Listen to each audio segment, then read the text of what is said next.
کسی وقت کافر لوگ آرزو کریں گے کہ اے کاش وہ مسلمان ہوتے۔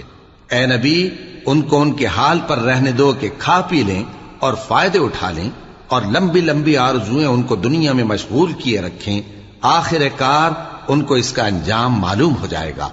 اور ہم نے کوئی بستی ہلاک نہیں کی مگر اس کا وقت مقرر لکھا ہوا تھا۔ کوئی امت اپنی مدت مقررہ سے نہ آگے نکل سکتی ہے اور نہ پیچھے رہ سکتی ہے۔ اور کفار کہتے ہیں کہ اے شخص جس پر نصیحت کی کتاب نازل ہوئی ہے، تو دیوانہ ہے، اگر تو سچا ہے تو ہمارے پاس فرشتوں کو کیوں نہیں لے آتا؟ کہہ دو ہم فرشتوں کو نازل نہیں کیا کرتے مگر حق کے ساتھ، اور اس وقت ان کو مہلت نہیں ملے گی۔ بے شک یہ کتاب نصیحت ہم ہی نے اتاری ہے، اور یقیناً ہم اس کے نگہبان ہیں۔ اور ہم نے تم سے پہلے کے مختلف گروہوں میں بھی پیغمبر بھیجے تھے، اور ان کے پاس کوئی پیغمبر نہیں آتا تھا مگر وہ اس کے ساتھ